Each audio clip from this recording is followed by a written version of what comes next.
Tom Robinson Band and Up Against the Wall. Tom's here. How you doing, sir? Very good, Johnny. Thank you for having me. That brings me back. Really does. You know, putting the needle on the vinyl, and then that was, bringing us into the album. Yeah, and we're playing the album here tomorrow night, starting with that song. I mean, that brings back the set. Are you going through the album in sequence? In sequence, yeah. Each song. Yeah. That'll be brilliant. Because you know how it is, when you're used to listening to records or music in a certain pattern, your brain's telling you what's coming next, and if it doesn't fall into that, you get confused, you know. Well, normally you have the luxury on a gig of being able to vary a set list according to how it's going, but with these shows, everybody knows what's going to happen next. And it's brilliant. They're getting ready to mouth the words. And it's funny, and forgive me, because I haven't dug out the album in a long time, so I was just looking up notes. I says, I'm going to look at the track listing, and I was saying, I remember that one. I do remember that one. I know that one really well.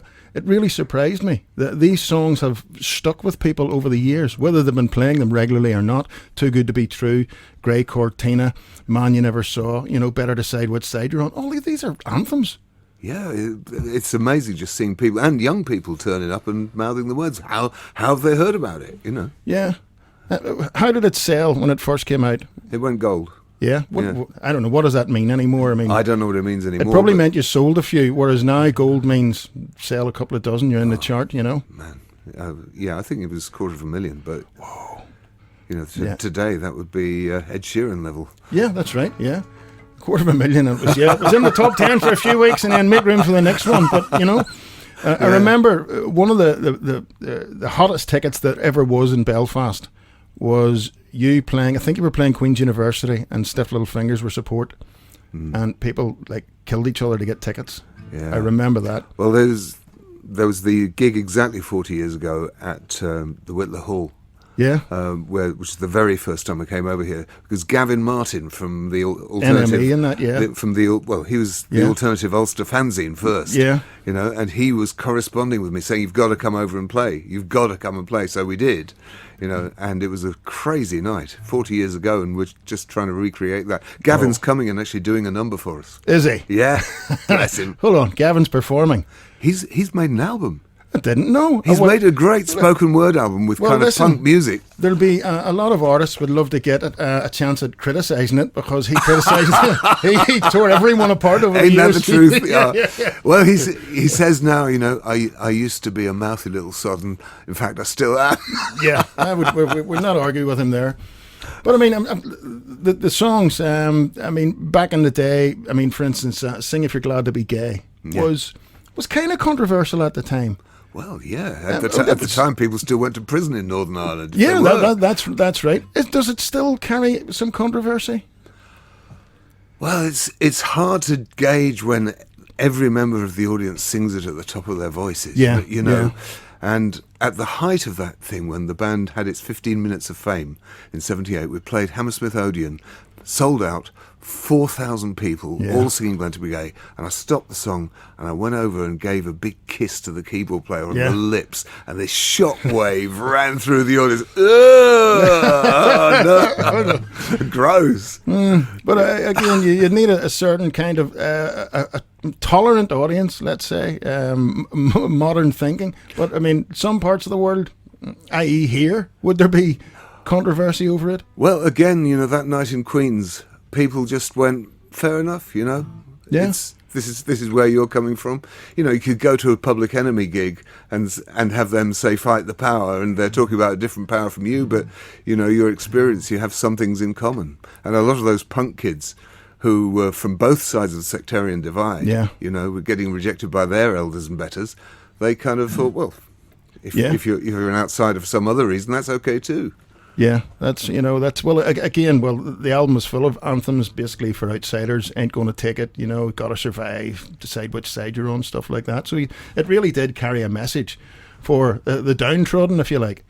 Well, I'm, thrilled that it resonated so well with people. But I owe so much to the original musicians, I have to say. If it wasn't for Danny Custo's phenomenal guitar playing at that time, and he and I met in a home for maladjusted boys. We were both nutcases, right? And eventually, that's carried the seeds of its own destruction. Because we were both crazy as 9-bob note, and so the band only kind of flared up and flickered for a year and a half, and then fell And then you had Dolphin on drums, Fell of course. violently apart. Dolphin was great on the drums, and young Mark Ambler on the keys that you can hear on that song Yeah. we just heard. He was great. He was 16 when he joined the band. No. Yeah. First time he came down to audition, the landlord of the pub said, "Get out, you're underage." and Mark said, "I'll be back." He said, "You won't." He said, "I will." And the next week he was in the band on the stage. Oh, brilliant. Brilliant. By the way, you're probably responsible for thousands of graffiti fines being handed out all over the place because the album came with the stencil, of course. It did indeed. Yeah. Do you know, after that Whitler Hall gig in '77, we met loads of fans, and a load of Republican kids said, "Oh, come with us tomorrow morning. We'll take you down the Falls Road." And they piled into our van and gave us a guided tour of Turf Lodge everywhere, and there was TRB stencils up in there. And then a load of Protestant kids took us down the Shankill, and they were the same thing. The same Yeah. thing. It was great. Yeah, yours was the only cross-community graffiti at the time, yeah. It was certainly where I lived. It was, people were used to the normal political slogans or, Celtic rules or Man United or whatever. But they were all going, what is this thing? And yet, Johnny, on that Tom Robinson Band stencil with the fist, it did say at the bottom in big letters, "This is not meant for spraying on public property." You know. I thought that was cute. That was a cute warning, yeah. But it did appear everywhere. You're right. It was a brilliant marketing ploy.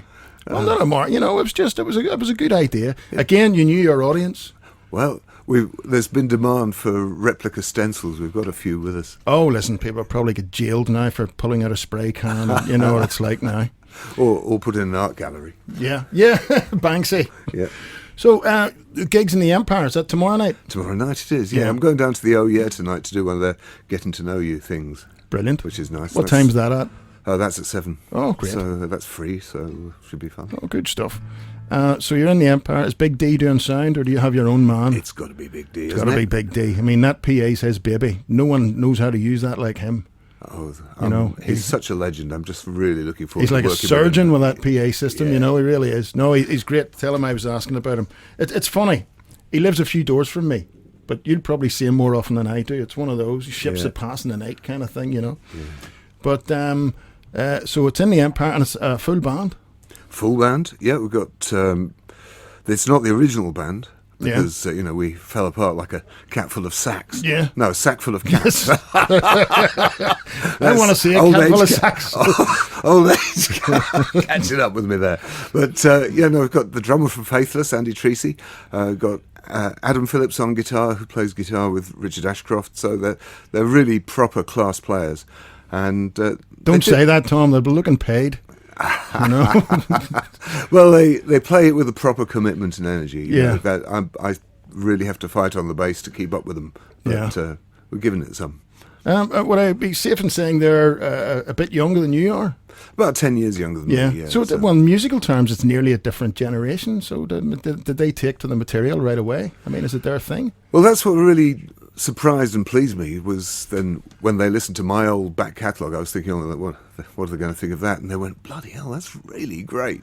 They loved the playing of, Danny particularly. Yeah. For Adam to have to learn those licks and then put something of himself on top of that. Yeah. It's been brilliant. Of course, the 2468 Motorway guitar has become iconic. It's instantly recognisable. It's like All Right Now by Free or A Whole Lot of Love, and once you hear it, whoa, I know this song. Yeah. Oh, well, you're very kind, but certainly Free.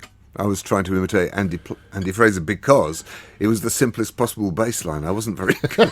So it's just boom, boom, boom, boom, boom. It's just like single note bass line, and you can get away with it, man. That's all you need for the crowd to do. Exactly, yeah. Oh, brilliant. So, are you going to sing it for us now? Oh, why not? Let's see. Go ahead, There's mate. only one acoustic guitar, but.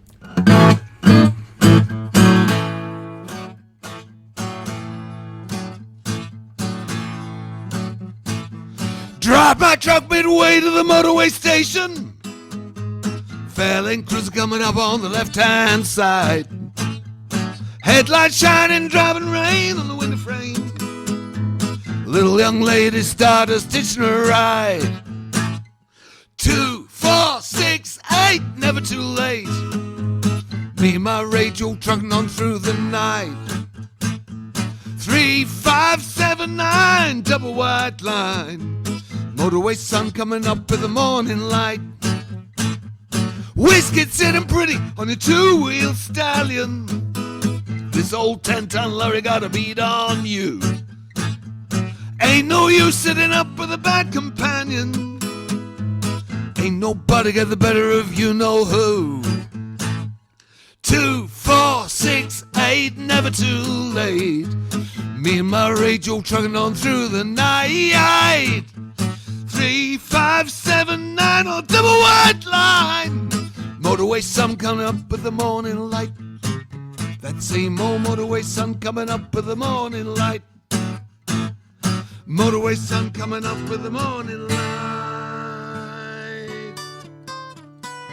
Well, there ain't no route you could choose to lose the two of us. Ain't nobody know when you're acting right or wrong. No one knows the road we're leading nowhere. I'm gonna keep on driving home on the road I'm on. 2, 4, 6, 8, never too late. Me and my radio trucking on through the night. 3, 5, 7, 9, double white line. Motorway sun coming up with the morning light.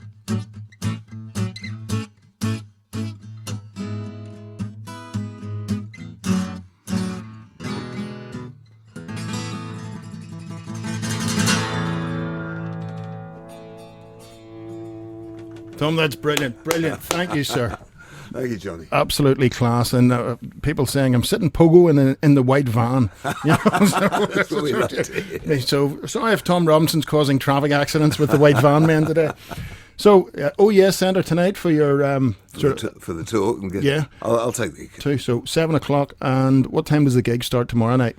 Well, doors are open at 7:30 and we've got some very special guests. Yeah. The Wood Burning Savages from Derry are coming over Yes. and playing a 20-minute set.